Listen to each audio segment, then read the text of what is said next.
This is an ultimate global podcast. Hello, and welcome to our Daily Dose podcast, covering all about day-to-day global affairs. You're listening to Saurabh Kora and George Mavros from Sydney. Hello, everyone. Welcome to today's podcast session. I have got Joshua Keris again today joining us again after Tuesday. And I hope you found the three sessions till now quite insightful. We have tried to discuss a lot of trending international affairs in the last 3 days. And I've already been getting a lot of good response. I would also like you to share any suggestions that you have that you want us to share in these sessions. Would love to have your feedback, would love to have your suggestions coming forward. So to start off with today's session, we have a very good news coming from Australia that a total of 20 million coronavirus doses have been administered in Australia, with the Federal Health Minister Greg Hunt, stating that it is 20 million additional points of hope that we are now going to take forward from here. And I think the kind of vaccination rate we have seen in the last 1 or 2 months in Australia has been incredible, Joshua. Absolutely. I mean, what a phenomenal effort I think our nation has demonstrated in getting us to this point. We are, as I said previously, we are really engaging in immunization rates that are amongst the highest in the world. And I think that's a testament to, Australians' capacity to really draw on that value of teamwork and camaraderie and just, get the job done, so to speak. We're seeing, it makes sense that we're at this rate. And I think we will be, it just is a sign of hope and a light at the end of the tunnel, so to speak. Don't you think? Absolutely. And I also feel that it's now time for the states to think beyond the lockdowns, as we have been discussing now for the last couple of days in our Daily Dose podcast as well. And as was rightly stated by the Treasurer, George Frydenberg, today, that he has called on to states like Queensland and Western Australia to, in fact, open their borders when they touch 70% or when they touch 80%, because they have been quite reluctant in not opening up their borders, even if they reach 70%. Because what some of the states are targeting is that zero case figure, which might not be a possibility in the near future, Joshua.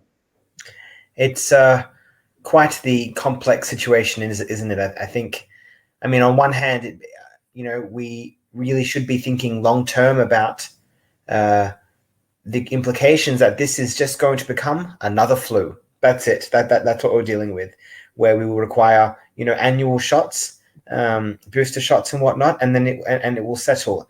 But also, it's still the novelty of the whole pandemic is still, 18 months on, still fresh in the minds of some of these state ministers. So it's a tricky situation, and overall, I do think hopefully by the end of the year we do gain some, the fear and the concern about the disease is, beginning to settle into a similar feature that we have to, say, the flu or some other communicable disease. Absolutely. One of the terms that we have been continuously listening to is this popular phrase of pandemic of the unvaccinated, which began from the United States more as a political phrase, less as a message to communicate to the people, more as a phrase to divide two political parties rather than really communicating the right message. So if we see that the facts really suggest that the hospitalization rates among the unvaccinated adults have been 17 times higher than those who are fully vaccinated. So definitely it's working well with the people who are vaccinated. But by putting it in a phrase of pandemic of the unvaccinated, don't you think it might upset the people who are unvaccinated? Rather than that, it should be that we should be targeting people who are spreading misinformation or disinformation, as we discussed yesterday, among the unvaccinated people. It's a very good point, and I think that as we are progressing through our, the different levels of promotional activity, and as more people are becoming vaccinated, pertinent to consider that these individuals who are unvaccinated may be for a host of reasons. I think that when we speak in language that is quite isolating, then it leads to isolation and people get cut off, and families are torn apart by this topic. And so aggressive dialogue, I think, is can be quite harmful to achieving the goal of, in this case, vaccination.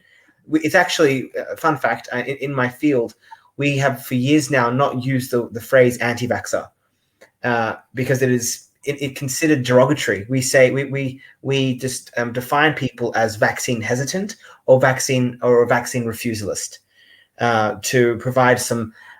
By changing that language, we find that we are much more likely to actually have conversations with these people and get closer to coming to a resolution in addressing their concerns and worries. So when I see a pandemic of the unvaccinated, I feel like there's a bit of blame happening here, and that it's only being drawn out because people aren't getting vaccinated.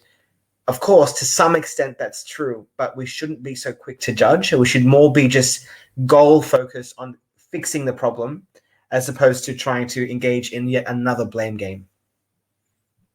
Absolutely. And this kind of a strategy might not work in a democratic society. Yeah.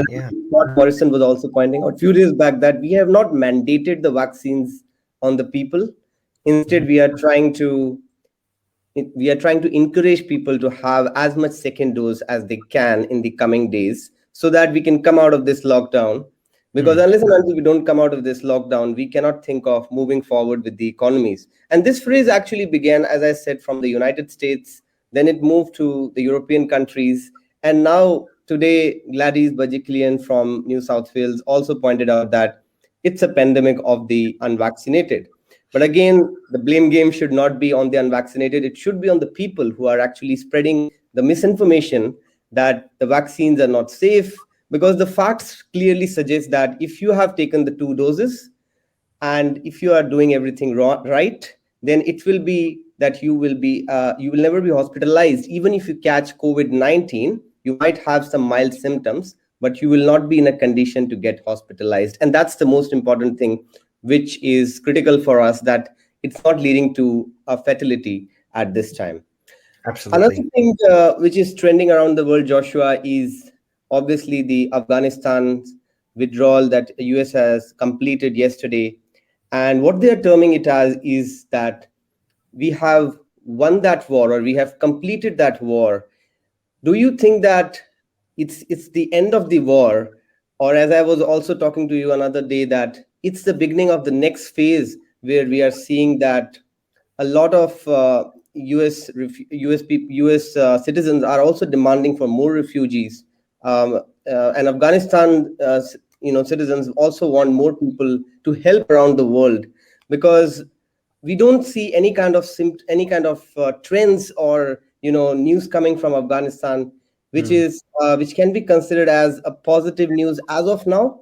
So it's still sitting at a quite dicey stage. What do you think about that? Absolutely. I mean, I think that what we are seeing at the moment is, as you've said, rightly said, I think moving in the direction of a new age, American foreign policies. It's been around for since 9/11. So I think it's nearly very close to 20 years of a particular type of policy, 2 decades worth. And I think that's changing.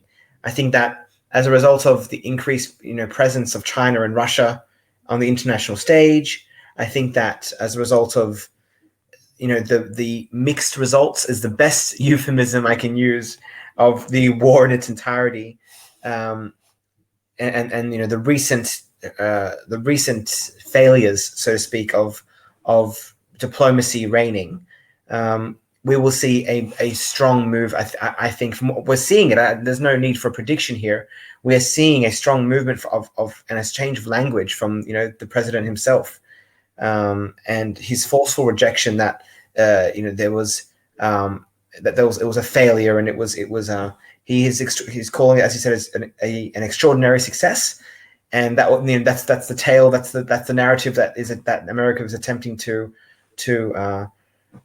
get out there at the moment. And I would say that perhaps we are in for some changes in foreign policy as a result of what we've seen unfold over the last few weeks and over the last 20 years. Yeah, and a lot of support might be required from those countries which are located in the same region as Afghanistan.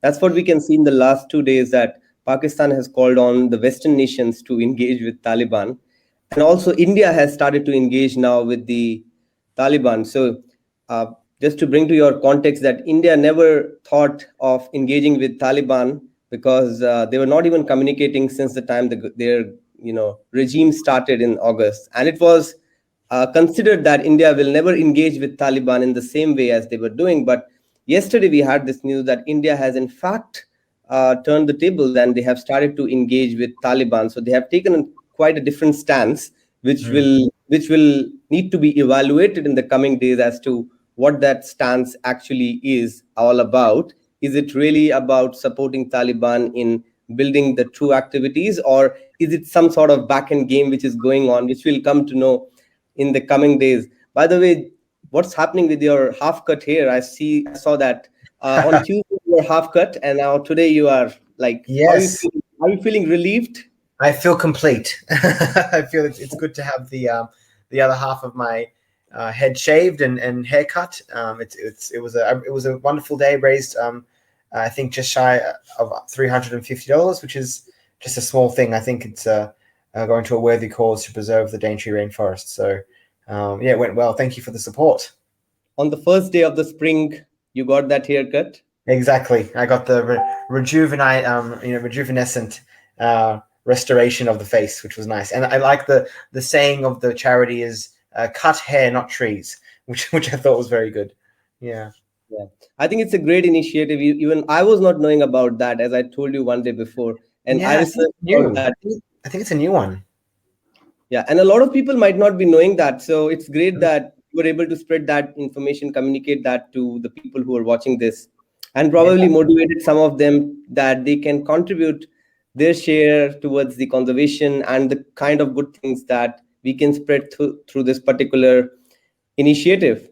Well, I guess this is it for today's podcast. Anything that you want to say before we end today's podcast, Joshua?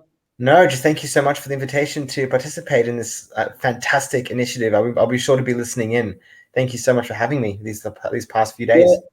We also hope to see you ahead in more sessions. And we also invite more people to become brand ambassadors and join us for this podcast series.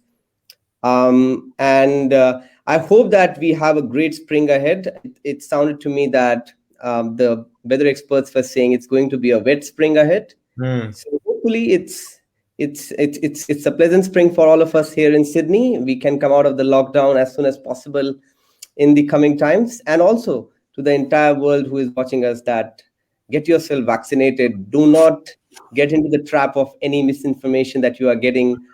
If you are fully vaccinated, be rest assured that your chance of getting hospitalized or your chance of passing away will be very less.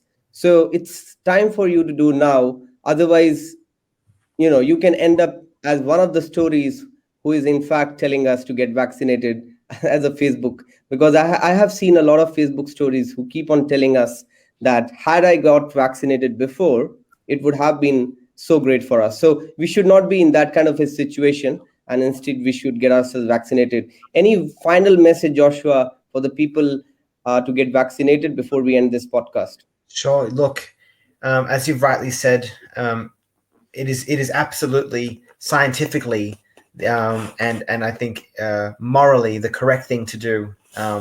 And in relation to misinformation, some hot tips on how to make sure that you're not looking at misinformation is checking the date of when it was released, checking the tone of it. If it's emotional in tone, it should not be considered as factually accurate, because there is going to be subjectivity there. Are they trying to sell anything? If there is a service or a product that they are trying to sell as a result of the opinions expressed in the article or other form of social media post, then you should be concerned about that.